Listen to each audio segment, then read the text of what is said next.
Hey there, Rulers, DMO73 here, bringing you the little feature deck showcase of the new updated Faria heroes with the help of Robert and his T2 list. Let's go ahead and jump right in. This session brought to you by Odyssey Games for pre-orders and sealed product, CCG Prime for tons of singles and supplies, Cardo Doko for international rulers looking for product, and FowlLibrary.com for articles and wonderful deck lists. As well as our guest lecturer members, Vite Ramen, King Pearlshine, and Mognite. Class is in session.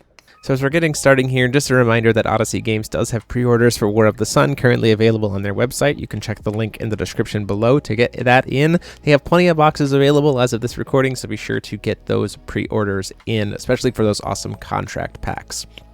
So, huge thanks to Robert, first off, for being willing to sit down for this. We're kind of focusing on the utility, the Sword Faria deck at this point in time. This matchup does kind of showcase one of the inherent weaknesses of T2, which is that wide boards can be a struggle to deal with, so just keep that in mind. But Sword Faria is a deck that we've been requested to kind of go back and revisit, and honestly, she got some new tools in Hero Cluster and Dual Cluster that kind of actually add some good benefit to her, and so I kind of wanted to showcase exactly what those look like here, and this matchup is the way we're going to do it. So thanks to Robert. Really looking forward to showing you guys the cool new tools that Sword Faria got and kind of how she looks post ban list with no Shining Heart hero, and honestly don't really need them, as you'll come to see here as we get into it. So Sword Faria is on the draw. We hit a blue redstone off the top, and Robert is going to jump right in with a Metal Lifeform Hawk. The whole idea is that we're just starting this game out with Metal Lifeforms. We're going to try to stack Metal Lifeforms on top of, one big thing and kind of go from there. It certainly gets helpful in the fact that you have something like the Sea of Metal to give that thing eternal, but T2 doesn't start with it. So beginning of the main phase here, we're going to go ahead and get that guidance counter. So we have one floating white, and this is kind of the first area where you're going to see us making use of that white a little bit better. It's just with Sealed One-Eye Dragon, we saw the 4C off the top. We like that card. We're willing to spend that 6 life, and then we can spend that white will to just go ahead and cast Charlotte. Just to get her out onto the field on turn 1, a nice little 6/7 flyer. I really like Charlotte right now because of all the good 1-drop white cards we have, but also just barrier black and flying is very, very nice. And then it's just going to get bigger as the game goes on in the case of the Sword Faria deck. So making use of that 1 white a little bit easier there, and then going into Robert's turn, just passing there, choosing not to cast a chant off the top with the energized coin. We're going to try to use that later as needed. Robert going ahead and going draw for turn, and then going ahead and Godsarding Mysterious Moonchild to grab rare metal. This is kind of one of the quintessential things that you're going to grab off of Mysterious Moonchild, specifically because rare metal then can go grab you shield or gun. Most of the time you're going to be playing shield, just as a note. But rare metal by itself being able to give barrier, this is the thing it's attached to, is very, very helpful, especially if he doesn't have access to that metal, Sea of Metal right off the bat. So the main kind of tweak to Sword Faria is going from being a rushdown deck to being a utility mid-range deck, just trying to play good value cards, trying to make the right play, and then having the flexibility to be able to play cards maybe at times when they're not normally able to be played in order to get the most value out of it. Down comes that Melira on Robert's turn. We also, as a deck that doesn't have a lot of mana ramp, get to make use of cool new cards with Mastery, like Flash from Behind. It says Mastery Hero. This card was released in the starter deck for Asuka, but it does have that Mastery Hero effect, and all of my heroes are just there, so it becomes a neg 20 plus drawing a card if I'm doing the Mastery, which is absolutely huge for a deck that kind of can be a little bit mana tight in the early games, will tight in the early games, to have any Resonator that I play essentially be able to just get me access to a spot removal, which is very, very nice. We're going to go ahead and coin out Lenneth using the coin and 2 stones. And here's the other big change. Now, normally this would grab us a fire hero and we go to burn the board, but ultimately we want to, again, be utilitarian here. We want the most flexibility, and so we get that from Hero of Wind to go ahead and recover those 2 stones. So we essentially just paid will coin to put 2 bodies on the board. And then Charlotte gets to swing in for 6, and we take him down to 34.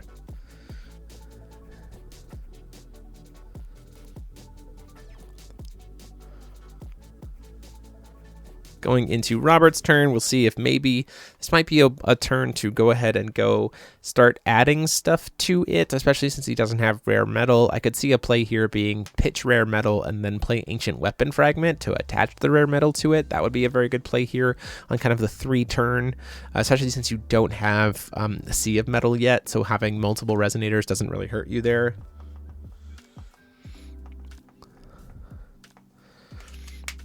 The thing he does have to watch out for is that I do have access to green, so we can play things like Lorite or Pharaoh's Spell. Those are the kind of green cards that Utility Hero is making use of outside of Hero of Wind. We are going to see that pitch of rare metal, which is going to go get him most likely shield. The unfortunate part here is that shield doesn't help him too much when I have a flyer. I can kind of chip in with Charlotte to kind of make shield feel less good.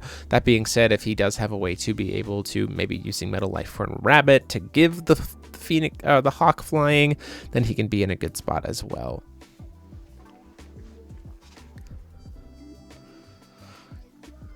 Do we see a follow-up play from Robert here?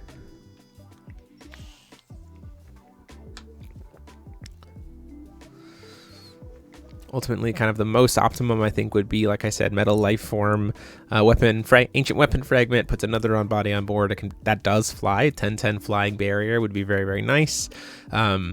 You'd have to deal with the fact that you don't have access to rare,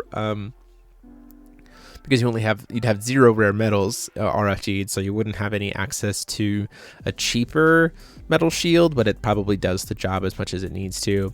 So we're going to go ahead and see that Ancient Weapon Fragment come down, which is really, really nice. Enter effect is going to target rare metal, is going to attach that. We say that's fine.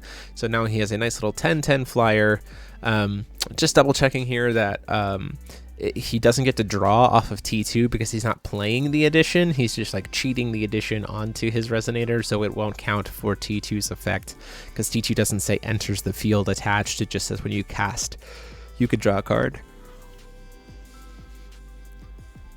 In that point in time, we're going to see a ship, and we're going to do another card that was really helpful for this deck because it's pretty white-based, is we're going to play Tea Parties. We're going to turn those 2 stones into 2 stones we're going to be able to use later and keep our hand very, very filled. So putting ourselves in a very big position here. Now, beginning of the turn, we're going to go ahead and get to 3 counters, which means we cheated a hero, and everybody's favorite hero, Faria, Igniter of Holy Fire, comes down in here. Robert starts to go to try to do Light Child, but I remind him that I'm not casting Varia right now, so for the sake of, reminding him, like, it's maybe not the best time to use White Child. I haven't cast a card yet. I still get to cast a card if you do White Child here, because Varia just gets to come in for free. Ultimately, though, just a lot of value to be got out of the Faria because we're going to get multiple copies of First Boon and really start kind of piling up the card advantage here, especially when you make sense of like that's going to be free. I've got Tea Parties to recover stones to really make use of whatever might get RFG'd. It's just a lot of value generated very, very quickly just off of hitting turn 3 with this deck. 4C1, now that we've seen what that is, we are going to go ahead and use our 1 card as being First Boon. In response, Robert does go ahead and do the God's Art here, and we see Lorite, Pharaoh's Spell, and another Charlotte. The Charlotte is really nice here in the fact that we have First Boon to be able to produce will for Charlotte for that as well. You're just like really trying to take advantage of the fact that Drywing's not readily accessible in this environment and really capitalizing on the abilities that we have available to us. So swinging in with the Faria, it blocks with the Hawk, so that damage gets prevented to Faria, and we gain 400 life, which is nice. And then at that point in time, we just pass turn. Keep in mind, I only have 1 thing that has a guidance counter on it. So right now, Charlotte is a 7/8, and also it is protected, but the wind Lenneth doesn't have a counter on it, so the Lenneth isn't eternal as well. This is just something to keep in mind. The Ancient Weapon Fragment being on board is certainly helpful here. He is at a point where next turn he could use Metal Shield Solid to really stay alive, which might be the play, just to kind of help him set up for longer. especially since none of the heroes have Pierce. The problem does become that he sees that Fairer spell. So and technically Lowrite as well. Both are able to make Metal Shield Solid feel significantly less good because I can Lowrite the trigger to recover, or I can Fairer spell the Metal Shield itself.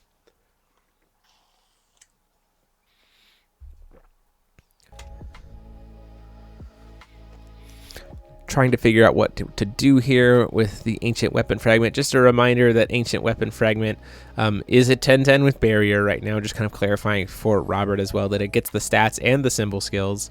Robert was a little bit confused because there's no flavor text on Rare Metal, but again, the way Fusion Metal Lifeform as a mechanic works is that when it's attached to the thing, it will get its stats and its abilities, so it will be a +4/+4 and plus Barrier to Faria, or to Ancient Weapon Fragment.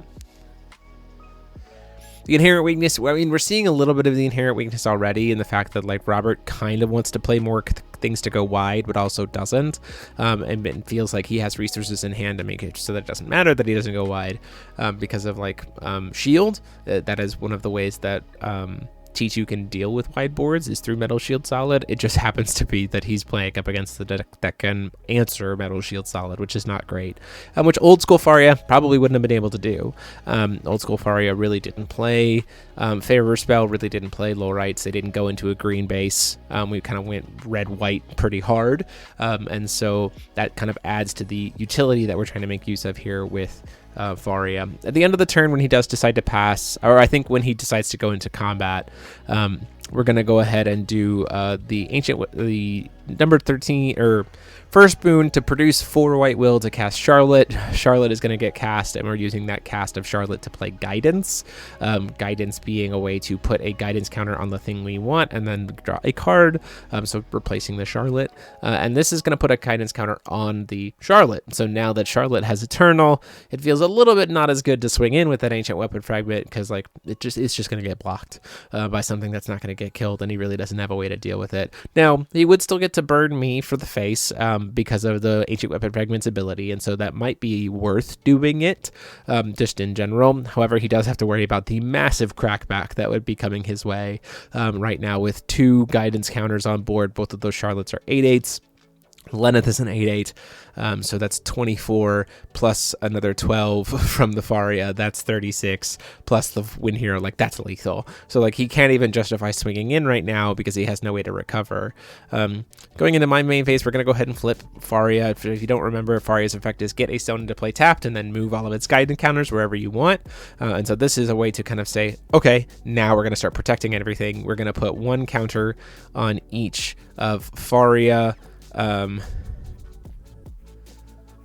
There's already didn't move enough counters there. She had 4 counters on it. I think I just forgot that Wind Hero already had a counter on it, so moved those a little bit incorrectly. Every one of my heroes should have a guidance counter on it. I went from 4 counters to 3, which was a mistake.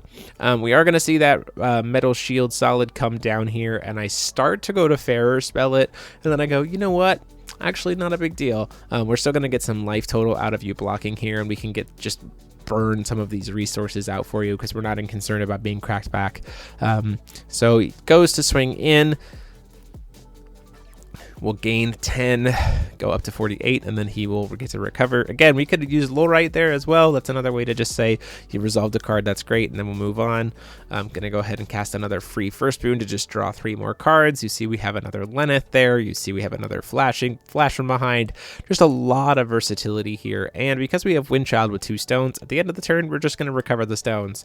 So there is a world where it would have been smart for me to go ahead and cast the Lenneth here, knowing that the stones were going to recover to get a darkness hero and therefore force a banish, just because the will was going to be used anyway, and even if I didn't need to, I have the tea parties to recover the stones. A little bit of a misplay on my part if I really wanted to try to push in, and you can see here most of the time the Faria turns are like looking for lethal. The old Faria deck was like a safe lethal on like 3 or 4. If I had played that smartly, I would have had lethal on 3 or 4 in the same vein, even without Shining Heart. Like, you just don't need the swiftness to make use of it with the cool cards like Tea Party, with things like Charlotte to be able to quick cast in and apply some pressure that way, and Faria herself. You just don't need them anymore.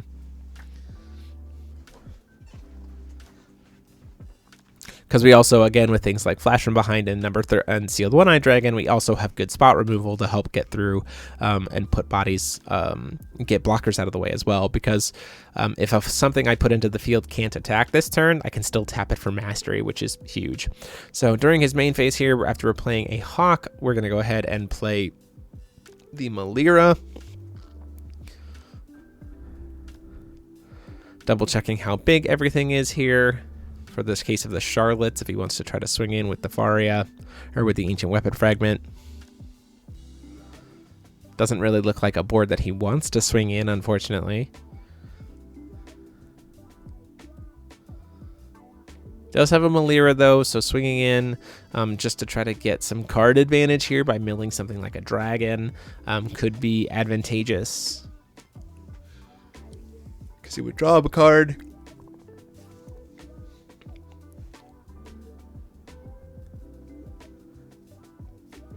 Does decide to make the decision to go to combat. Swings in for 14 with Pierce. With the Ancient Weapon Fragment. Before going to blockers, we start to go, oh, right, in response to Declaration of Attack. Her trigger happens, and so he gets to send a Fusion Metal Lifeform to the graveyard, and then if it's a water, he gets to draw a card. If it's a fire, he burns me for the attack. So we're going to send a Dragon here. Dragon is a 7/7, so I'll get burned for 7, go down to 41.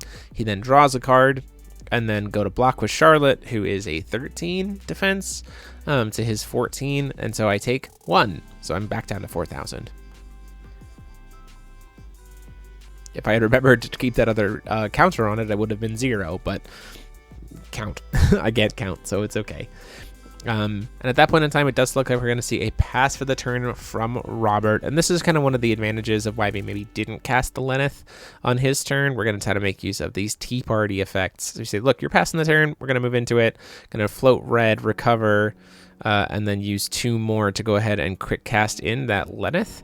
Lenneth here is then going to get us the hero that we want based on the board state, and put a counter on it immediately, which is going to set us up for bigger Charlottes and going to set us up for more stuff with Eternal. And we're going to hit Hero of Darkness. We say, look, you have 2 dudes. Like, we're just going to get rid of both of them, and that's also going to get rid of all your Fusion Metal Lifeforms attached to it, which is huge. And so at that point in time, Robert goes, yep, you've got rid of my blockers, that's going to be it. So we just draw for turn, he concedes, and we move into game 2 after turning everything sideways very, very quickly.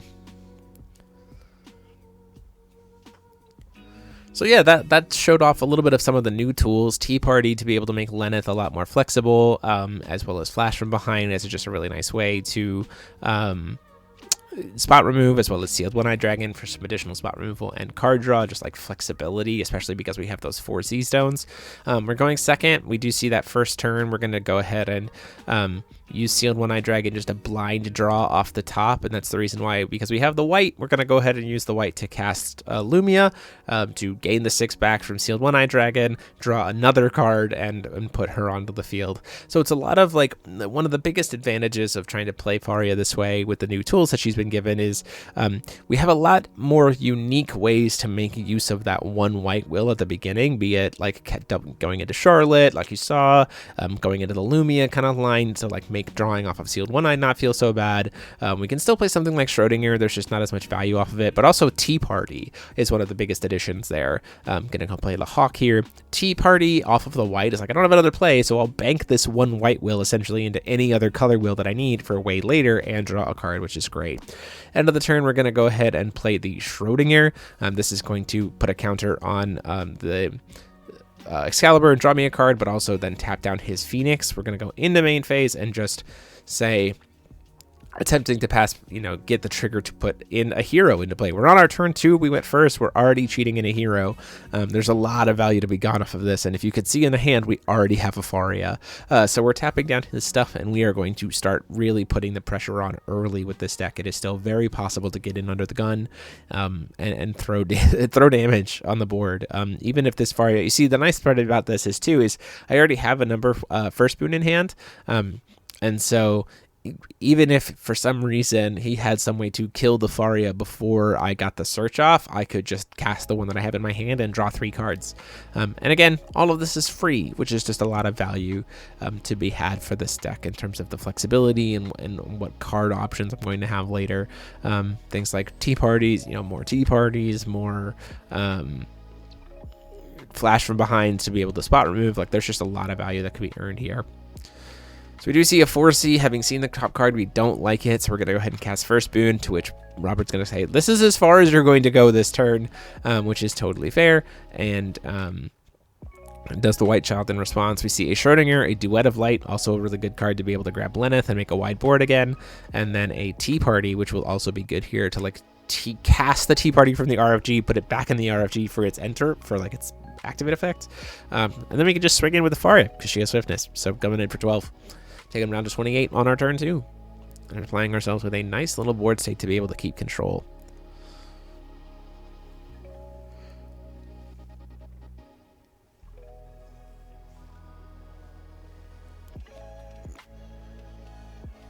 Going into Robert's turn.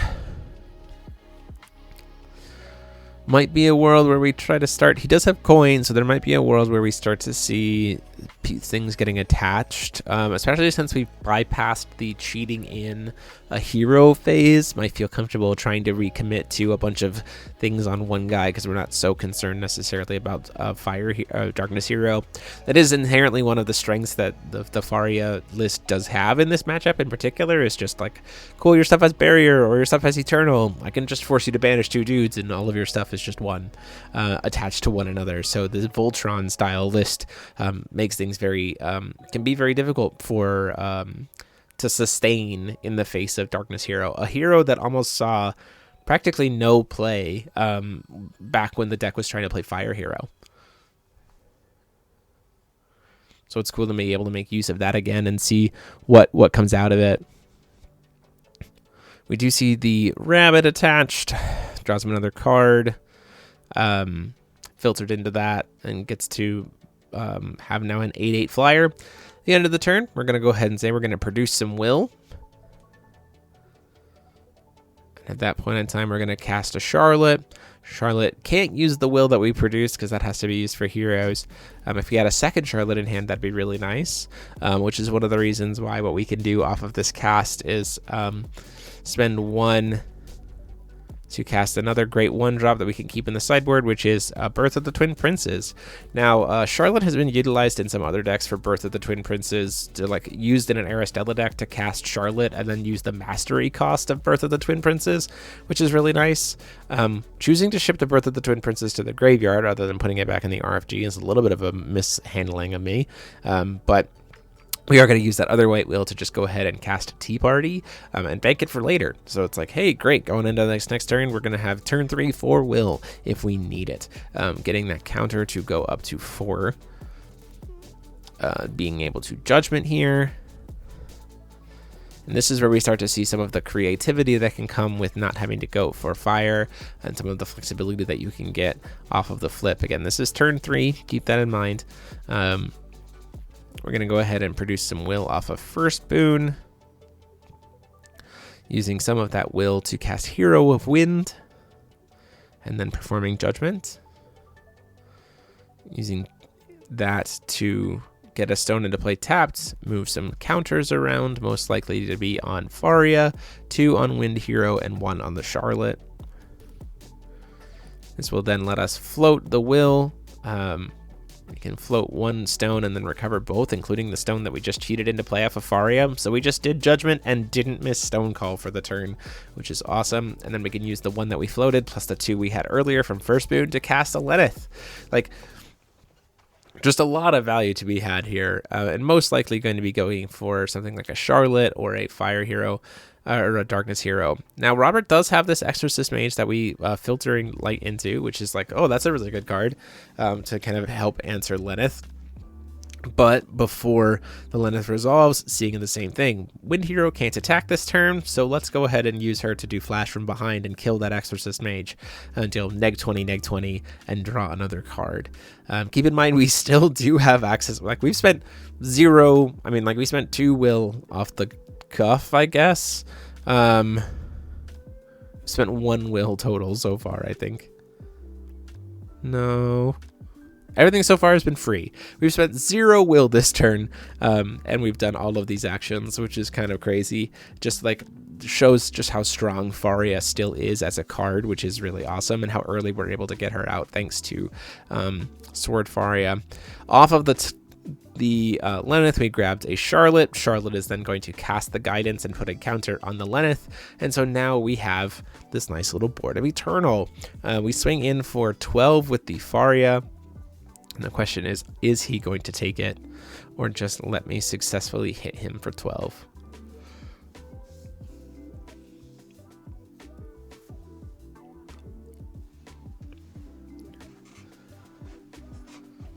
Currently, the Charlottes have 1, are currently being buffed by 6. Does decide to block with the Lenneth, or with the block the Faria, so I gain 12.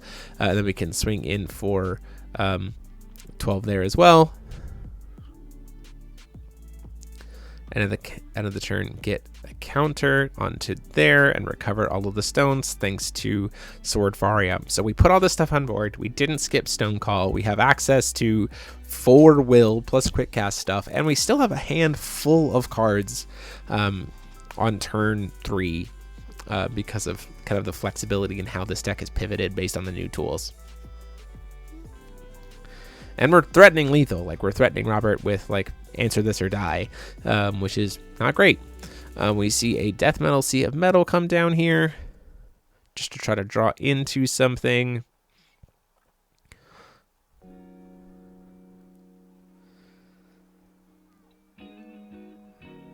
Question becomes, is there anything that we can play here that really gets us where we need to be?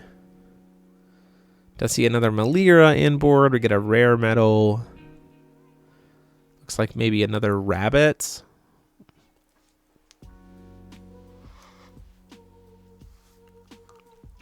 Which unfortunately puts us a little bit too far off from Melira to make sense of anything. And so at that point in time, looking at his hand, Robert is going to just kind of double check here and ultimately just, I believe, concede the game.